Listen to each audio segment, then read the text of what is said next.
Continuamos con nuestro relato de la Guerra Civil Española en tiempo real. Hoy es 5 de febrero de 1938 y esta semana los acontecimientos políticos tienen prioridad sobre los militares, ya que el día 31 de enero se publicó la Ley Orgánica de la Administración Central del Estado, en virtud de la cual el generalísimo Franco creaba su primer gobierno permanente, sustituyendo a la Junta Técnica del Estado que llevaba gobernando la zona sublevada desde julio de 1936. Los ministros juraron sus cargos en el monasterio de las Huelgas, en Burgos, sede de la celebración del Consejo Nacional del nuevo partido Falange Española Tradicionalista el pasado mes de diciembre. En este nuevo sistema, Franco era confirmado naturalmente como jefe del Estado, jefe del gobierno, de las Fuerzas Armadas y de lo que sería llamado el Movimiento Nacional, o glorioso movimiento en su terminología, que incluía el partido, el sindicato, los movimientos culturales. El primer gobierno franquista, que se mantendría, salvo algún cambio puntual, por ejemplo por el fallecimiento de uno de los ministros, durante el resto de la guerra, estaba formado por él mismo como presidente, el teniente general Gómez Jordana como vicepresidente y ministro de Asuntos Exteriores y otros 10 ministros. En total, de los 12 integrantes, la mayoría eran militares profesionales, o lo habían sido, y monárquicos, contradiciendo algo lo que es el partido único de este Estado. La Falange Española Tradicionalista, cuyo Consejo Nacional vimos el pasado mes de diciembre, estaba dominada por carlistas, mejor dicho, por falangistas en primer lugar, ya fuera de nueva o anterior generación, y carlistas. En cambio, de los 12 ministros, incluido el propio Franco, 5 eran militares de carrera, 5 habían pertenecido a partidos monárquicos o eran declaradamente monárquicos, y solo 2 pertenecían al carlismo y la Falange. Concretamente, además de Franco, eran militares el ya citado teniente general Gómez Jordana, el general Martínez Anido como ministro de Orden Público, el general Fidel Dávila como ministro de Defensa y el exalmirante Juan Antonio Suances. Bueno, no era almirante, no llegó a ese cargo, pero había sido miembro alto oficial, ahora mismo no recuerdo su graduación, pero había sido oficial de la Armada antes de la guerra. Lo había dejado para pasar a la empresa privada como ingeniero naval. Me refiero al ministro de Industria y Comercio, Juan Antonio Suances. Hay que añadir algo sobre Martínez Anido, porque el general Martínez Anido, actual ministro de Orden Público, ya fue ministro de la Gobernación y vicepresidente durante la mayor parte de la dictadura de Primo de Rivera, distinguiéndose en la represión del anarquismo o terrorismo anarquista en Cataluña.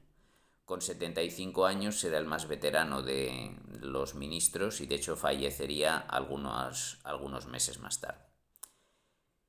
En cuanto a los monárquicos, estaba el ya ampliamente citado Serrano Súñer, cuñado del general Franco, que había sido diputado de la CEDA y que con 35 años era el más joven de todos los nuevos ministros.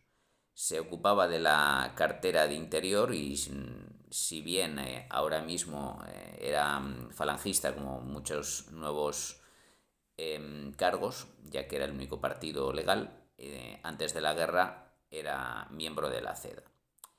Por tanto, formaba parte del grupo monárquico. Al igual que otros 3 ministros de este nuevo gobierno, la guerra le sorprendió en la zona republicana y tuvo que huir por diversos medios, como creo que mencionamos el pasado año, como había escapado a la zona sublevada. y también habían estado escondidos en la zona republicana antes de conseguir huir el ya citado ministro Juan Antonio Suances y Alfonso Peña, ministro de Obras Públicas, ingeniero civil y también monárquico. Recordemos que el único ministro falangista, Fernández Cuesta, ministro de Agricultura, que era también secretario general de la Falange Española tradicionalista, en el mes de octubre fue canjeado por Justino Azcárate. Por lo tanto, 4 de los 12 ministros habían estado en la zona republicana y consiguieron huir o ser canjeados. Continuando con los ministros monárquicos, Andrés Amado, ministro de Hacienda, había pertenecido a Renovación Española y ocupó cargos durante la dictadura de Primo de Rivera. Por otro lado, Pedro Sainz Rodríguez había sido diputado de Renovación Española, igual que Andrés Amado, y ahora llevaba la cartera de Educación, con la que no tardaría en hacer un nuevo plan educativo para el nuevo curso 1938-1939. El último monárquico del gobierno era González Bueno, líder de organización y acción sindical, también ingeniero como Suances y Peña, y del que pronto hablaremos como el principal impulsor del Fuero del Trabajo, la primera de las leyes fundamentales del Estado franquista. Ya hemos citado a Fernández Cuesta como único ministro falangista, y el último ministro que pertenecía a la comunión tradicionalista carlista era el conde de Rodezno como ministro de Justicia. Destacan que en este nuevo gobierno no han sido nombrados el hermano de Franco, Nicolás, que tuvo importante protagonismo durante el nombramiento de su hermano y en los primeros meses de la guerra, hasta que le sustituye un poco su influencia Serrano Súñer, que ahora mismo era embajador en Lisboa, Nicolás Franco, y Queipo de Llano, que por su republicanismo y su propaganda exacerbada y chusca, pues no tardó en ser apartado de las emisoras de radio, aunque siguió siendo jefe del Ejército del Sur y, por supuesto, no fue nombrado ministro. Este nuevo gobierno, Estado también podemos añadir, necesita nuevos símbolos. Ya vimos que hace un año fue aprobada la bandera rojigualda, aunque se venía usando extraoficialmente desde principios de la guerra, más como oposición al gobierno republicano que como militancia monárquica. Ahora esta bandera rojigualda va a tener un nuevo escudo. El escudo franquista con el águila de San Juan, que ya fue usado por los Reyes Católicos y usada por los Reyes Católicos, y el yugo y las flechas, también símbolo de los Reyes Católicos, como muestra de la... era el símbolo de Falange, pero que a su vez lo habían obtenido de los Reyes Católicos ya que tanto Franco como la Falange admiraban el pasado glorioso de la unidad nacional, que según ellos se remontaba a los Reyes Católicos. Y por último, el lema franquista Una Grande Libre, que sustituye al lema Plus Ultra tradicional del escudo de España. Este escudo fue aprobado su uso el 2 de febrero de 1938 y tendría ligeros retoques en los años 40 y 70, pero va a ser el utilizado con la célebre águila de San Juan hasta 1977. Hasta 1982, con la aprobación de la nueva bandera de la monarquía democrática. Por el tema de militar, mientras Franco nombra unos días después de nombrar Franco su primer gobierno, su ejército retoma la ofensiva en Teruel, que recordemos estaba diseñada en varias fases. La primera, tomar los altos de Celadas y el Muletón que dominaban Teruel por el norte, que ya se logró la semana pasada. Segundo, llegar al río Alfambra, que es lo que va a empezarse esta semana. Tercero, rodear Teruel y cuarto, tomar al asalto. La segunda fase de la ofensiva iba a empezar el 3 de febrero, pero se retrasó 2 días por el mal tiempo que es endémico, bueno, que ha sido continuo, como suele ser la mayoría de inviernos, pero este es especialmente duro en la provincia de Teruel. Por lo tanto, es hoy 5 de febrero cuando las tropas franquistas inician el avance hacia el río Alfambra. El Alfambra es un bueno, de hecho, cuando el Alfambra se une al Guadalaviar en Teruel, forman el río Turia, es decir, llega desde el norte hacia Teruel y por lo tanto llegar a él significa asegurarse el primer paso para rodear Teruel desde el nordeste. Por lo tanto, es una zona que ha estado más tranquila, aunque a finales de enero, como vimos, los republicanos intentaron contraatacar en Singra, en esta zona. Ahora, el 5 de febrero, los franquistas avanzan en 3 direcciones. Por el extremo norte, desde Cosa y Portal Rubio, avanza el cuerpo de ejército marroquí, concretamente con las divisiones primera, cuarta y 82. Por el sector, digamos, central, desde Rubielos de Cérida, avanza la división de caballería del general Monasterio, apoyada por la quinta división de infantería. La división de caballería, que tendrá importante protagonismo en la batalla de la Alfambra, está formada por 3 brigadas de caballería que totalizan 6 regimientos y 29 escuadrones. De los 29 escuadrones, 23 son de sables, llevan sables, aunque ya en esta época de la historia militar se utilizan bastante poco, y por supuesto fusiles, y otros 6 son batallones de ametralladoras. En total, esta división no tiene tantos efectivos como una división de infantería, son 3.000 hombres y otros tantos caballos. El Cuerpo de Ejército de Galicia, en la zona más cercana a Teruel, ataca desde las zonas de Villarquemado y el recién conquistado Monte Celadas, y está formado por las divisiones 83, 84 y 85. Con respecto a la división 83 de infantería, voy a hacer un inciso, ya que no me resisto a mencionar la memoria no solo histórica sino familiar que todos tenemos, todos los españoles tenemos. Los de mi generación, además, la guerra civil es la que vivieron nuestros abuelos. Uno de mis abuelos era demasiado joven para participar en la guerra, otro era demasiado mayor, pero el hermano mayor de uno de ellos, al que ya mencioné, Eugenio Salgado Cejalvo, fue una de las víctimas de esta guerra, mientras combatía precisamente en la 83 División de Infantería. Mencioné que como estudiante de medicina había sido destinado a los servicios sanitarios del ejército vasco, del ejército republicano en el País Vasco, y estuvo entre los que se rindieron en Santoña a finales de agosto, ya que su nombre aparece en un listado de prisioneros que obtuve una copia obtuve en el Archivo General Militar de Ávila.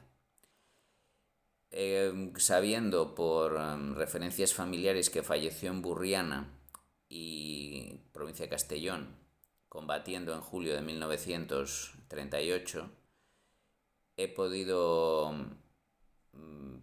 suponer que, ya que Burriana fue tomada por la 83 División de Infantería, es esta unidad en la que hizo el resto de la guerra.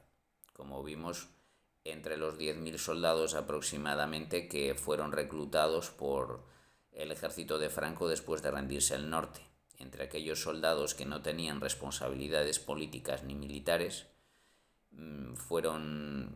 pasaron del ejército popular al ejército nacional.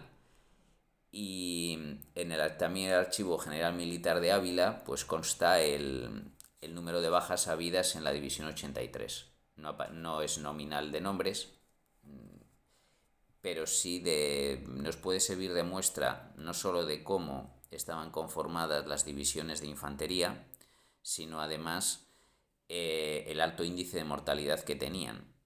El documento del armario 37, legajo 1, carpeta 7, documento 4, muestra todas las víctimas de esta unidad desde su fundación el 8 de noviembre de 1937 hasta el fin de la guerra, 31 de marzo de 1939. Es un número muy elevado. 1.481 soldados, oficiales y jefes murieron. Teniendo en cuenta que las divisiones no sumaban más de 10.000 hombres, es un índice de mortalidad del 14% aproximadamente. Vienen desglosados por batallones y unidades, destacando que, y también ya digo, por oficiales, 90 oficiales muertos, 1.388 soldados y 3 mandos, entendido como mandos de comandante en adelante. La mayoría pertenecían a los regimientos de infantería Mérida y Zamora. Recordemos que el Cuerpo de Ejército de Galicia se basaba en las unidades militares de la 8ª División de antes de la guerra, por eso lo de 83.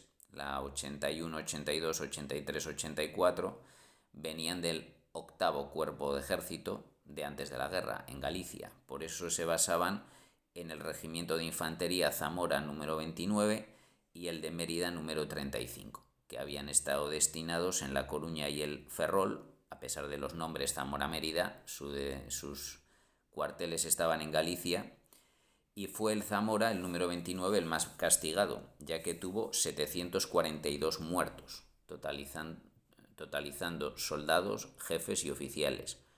Por lo tanto, es probable que Eugenio Salgado perteneciera a esta unidad. Digo por probabilidades de número de víctimas, ya que casi más de la mitad de las víctimas de esta unidad fueron del Regimiento de Infantería Zamora número 29. El Regimiento Mérida 35 tuvo 116 muertos y fue superado por los combatientes de la artillería. 244 artilleros adscritos a esta división murieron durante la guerra, así como otras unidades en las que sé positivamente que no debía estar porque eran marroquíes, 68 miembros de la MEALA marroquí y 62 de las unidades de regulares. También murieron 118 miembros de las banderas de Falange, partido al que sé que nunca estuvo afiliado, y sí fallecieron 4 miembros del personal sanitario. Podía ser uno de ellos, ya que él fue sanitario en el lado republicano, pero no he podido averiguar exactamente en qué unidad combatía dentro de la 83 División cuando falleció.